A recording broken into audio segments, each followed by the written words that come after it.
प्रकार ये सुपनखा का दूसरा जन्म कुब्जा हुआ और भगवान ने परम सुंदरी नारी बनाया।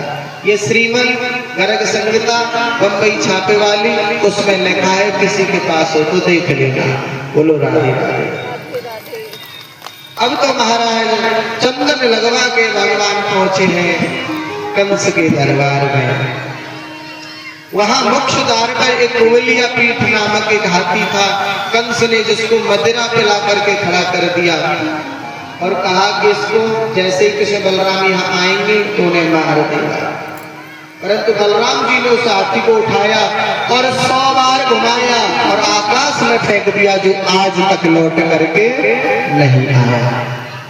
इस प्रकार उससे आगे चले चांडूर मुष्टिक पहलवान तैयार हैं। कृष्ण बलराम ने चांडूर मुष्टिक आदि पहलवानों का उद्धार किया।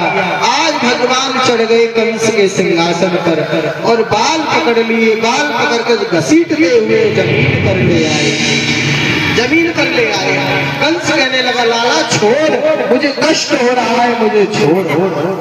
भगवान कहने लगे, याद करो उस दिन को जिस दिन तुमने मेरी मैया देवकी को बाल पकड़ के घसीटते हुए कारागार में डाला था। मेरी मैया को कितना कष्ट हुआ होगा। आज तुम्हें पता चल रहा है कि कष्ट क्या होता है। भगवान ने एक मुष्टिक का प्रहार किया और कंस को आराम से जमीन पर कर दिया।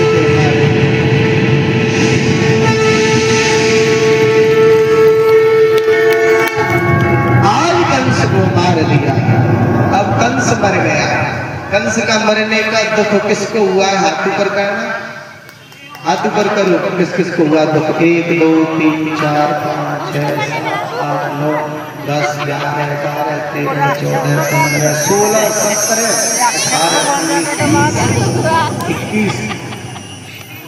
अब एक बात यहाँ पता चलता है कितने भाव से कथा सुनते हैं। जब कंस मर गया तो तुम्हारा रिश्तेदार था क्या? डीजे में जाना है क्या? बोलो राधे राधे। कंस मर गया, भगवान ने उग्रसेन महाराज को बंदी से बाहर किया और उग्रसेन महाराज को राज्य दे दिया भगवान ने मथुरा का। और फिर कहा, हे महाराज, अगर आपकी आज्ञा हो तो मैं अपनी मैया देवकी और वसुदेव को कारागार से मुक्त कर दूं। पूछा अग्रसेन जी महाराज ने कहा, कैसी बातें करते हो आप? आपका दिया हुआ साम्राज्य आज भगवान ने मैया देवकी वसुदेव को मुक्त किया। वसुदेव जी मैया ने कन्हैया को हृदय से लगा लिया। हथकड़ी बेड़ियां जैसे ही उतारी, छाले पड़ गई महाराज मैया के हाथों में, विदीर्ण हो गया है हृदय। मैया ने छोटे से कन्हैया को भेजा था, आज सामने कन्हैया खड़ा है मैया के। लिपट गई मैया, बार बार हाथों को चूमती है, मस्तिष्क को चूमती है, बाहरी कन्हैया इतने दिन बाद आके तुमने मेरी खबर दी। अब यहाँ से आगे की कथा आप कल श्रवण करेंगे। और देखिए, 1 मिनट, अभी एक भजन गाएंगे फिर आरती करवाएंगे। सुंदरी का हार नहीं, मैं सुंदरी तुम्हें बना के ही जाऊंगा। भगवान ने एक हाथ थोड़ी के नीचे लगाया, दूसरा एक पैर से सीधे पैर के नख को दबाया और एक सटके के झटके में परम सुंदरी नारी बना दिया। क्यों क्यों बनाया? ये कुब्जा के आप पूर्व जन्म पर चले, 2 मिनट पूर्व जन्म पर चलेंगे। ये कुब्जा पूर्व जन्म में सुपनखा थी। कौन थी? सुपनखा। इतना सुंदर वेश बना करके आई भगवान के सामने, इतना सुंदर वेश बना करके आई, परंतु भगवान ने से एक बार भी सुंदर ही नहीं कहा। भगवान ने कहा, ये देवी किस लिए बना दिया? संजोग विद रचा विचारी, तुम्हारे समान सुंदर कोई दूसरा पुरुष नहीं है, मेरे समान सुंदर नारी मैं आपसे विवाह करना चाहती हूँ। भगवान ने मना कर दिया कि मैं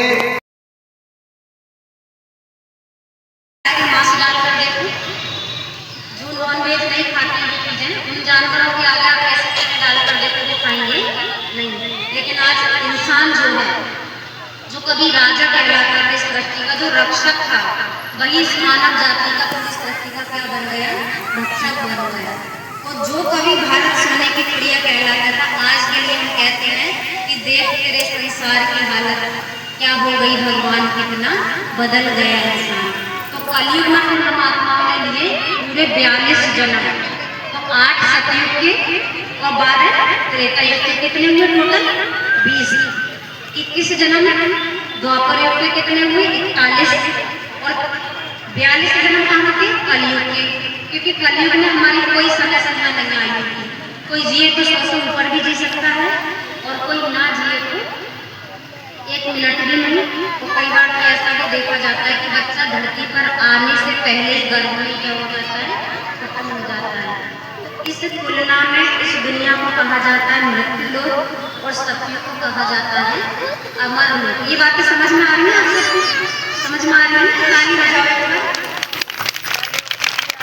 जो भारत हमारा कभी डबल सरताज था, सोने की चिड़िया था, जहाँ हर नर में श्री नारायण बसते थे, नारी में लक्ष्मी माँ बसती थी, सीता जैसी हमारी माताएं थी, तो आज वो पतित भ्रष्टाचारी बन पड़ा है। तो कहाँ हमने उस निराधार शिव से भक्ति करूं? अभी मैं आपको भक्ति का भी एक सिंबल दिखाती हूँ कि जब हम कलयुग में आए तो फिर तो हमने जो भगवान थे उनको तो छोड़ दिया, फिर तो तिराहे चौराहे पेड़ पौधे कुत्ता बिल्ली भिक्कर भिक्कर सबकी ही पूजा हमने करनी शुरू कर दी।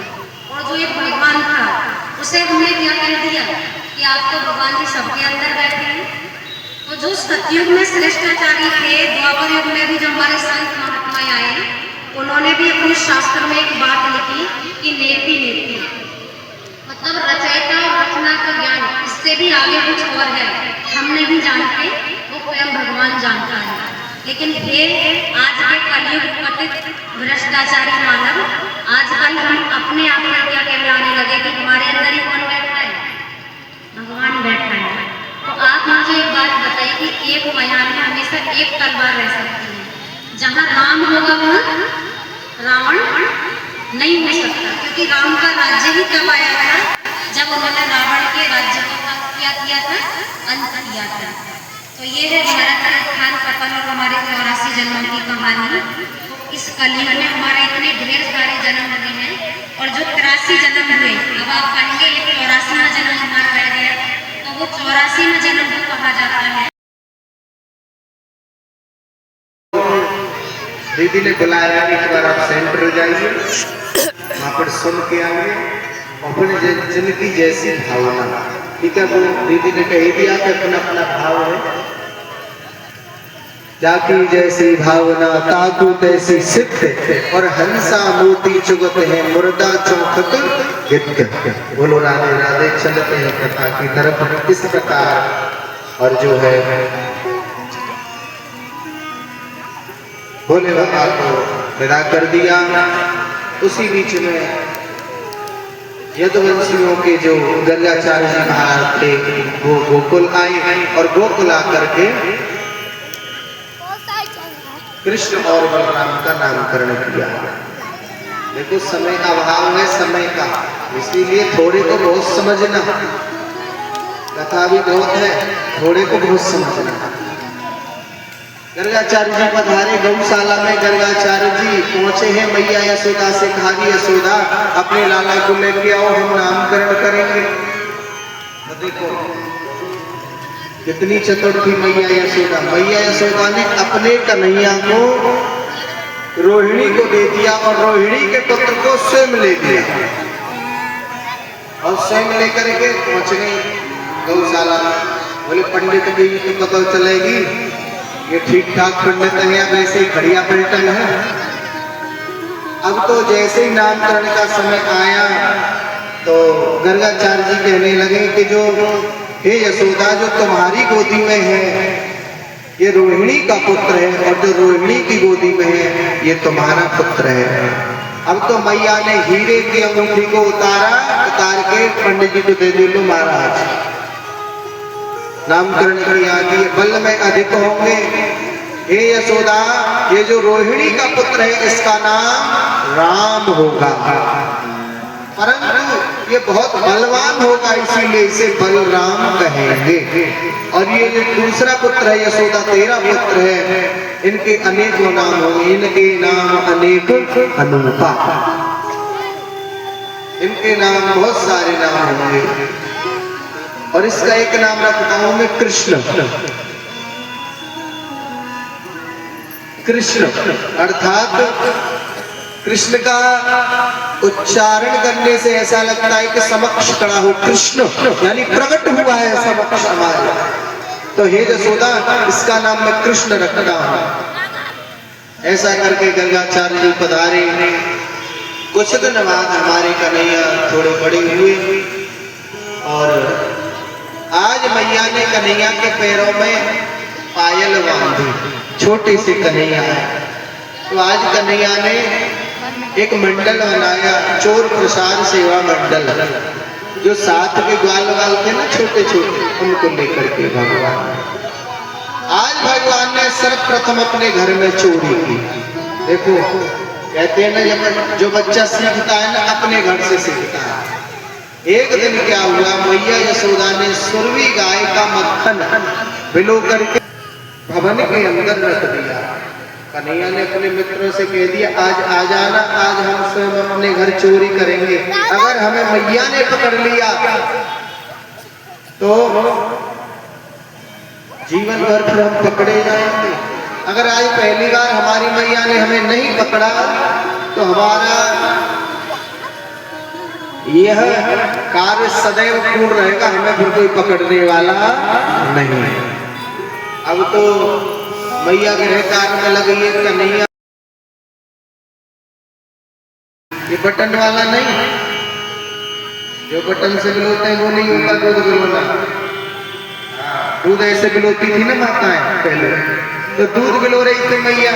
अब कन्हैया उठते ही अपनी आंखों को मीटते हुए मैया के पास पहुंचे और मैया ने ऐसे करके अपनी गोदी में डाल दिया और दूध बिलोने लगे। भगवान कहने लगे कि मैया हमें भूख लगी है। मैया बोली भूख लग रही है तो उठ के चलो जा। अरे गृह के अंदर बेजर की रोटी रखी है, माखन रख के खाए ले। बेजर समझे? अच्छा बेजर कौन कौन समझता, हाथ ऊपर करना। बेजर की रोटी आज बुजुर्ग जानते होंगे, ये बुजुर्ग नए बच्चों के बस की बात नहीं। बेजर क्या है? जो चना ये सब मिला करके बनती थी, जो चना मटर जो भी है वो मिला करके बेजर बनती थी, उसकी रोटी। और उसकी एक विशेषता थी रोटी की, अगर घी लगा के खा रहे हो तो ठंडी भी खा सकते थे, परंतु बिना घी के तुम उस रोटी को ठंडी नहीं खा सकते, वो यहां से नीचे नहीं जाएगी। गरम गरम तो खा लो बिना घी के, कोई बात नहीं। ऐसी विशेषता। हम गए थे चित्रकूट के पास, वहां खाई थी हमने बेजर की रोटियां, कथा करने गए थे ढेड़ा गांव में। अब तो कन्हैया से कहने लगी, रे लाला उठ जा, चल बेजर की रोटी पे माखन रख के खाए ले। बोले ना मैया मैं तो ताजी माखन खाऊंगा। मैया कहने लगी अभी बिलो ही रही हो, जब माखन निकल आवे तो ताजी माखन खाए ले। बोलना ही मैया मैं तो अब ही लूंगा। अब तो मैया ने एक कांसे की थाली में जल भर दियो। कभी कभी ऐसा होता है कि ब्रह्म मुहूर्त में भी चंद्रमा दिखाई देता है। सुबह सुबह जितना भी दिन निकल आए फिर भी चंद्रमा दिखाई देता है। तो मैया कहने लगी लाला देख चंद्र, चंदा मामा देख बोलो चंदा मामा। अब तो कन्हैया कहने लगे भैया अब माखन ना लो, अब तो मैं चंदा मामा लूंगा। मैया बोली ये और नई बात लग गई, अब ये क्या करना चाहिए। मैया ने कांसे की थाली में जल भरियो और जल भर के कहती नहीं लाला देख जिरे हो चंदा मामा। कन्हैया ने एक थप्पड़ों से जल में ऐसे मारा, चंदा खाया। अब तो मैया ने फिर गोदी में डाल लिया। मैया सोच रही है कि जल्दी से दूध से मक्खन निकल जाए, उसके बाद कन्हैया को मैं चिपक लूंगी। अब तो मैया कहने लगी लाला रे देख जब तू बड़ो होइगो है फिर तेरो ब्याह होइगो, तेरी बहू आवेगी। हाँ अब तो कन्या कहने लगे मैया अब मैं चंदा नहीं लूंगा। अब कहा ले कि अब तो मैया मैं बहू लूंगा, अब तो मैं बहू लूंगा। मैया बोली बहू ले गो है? बोले हाँ मैया।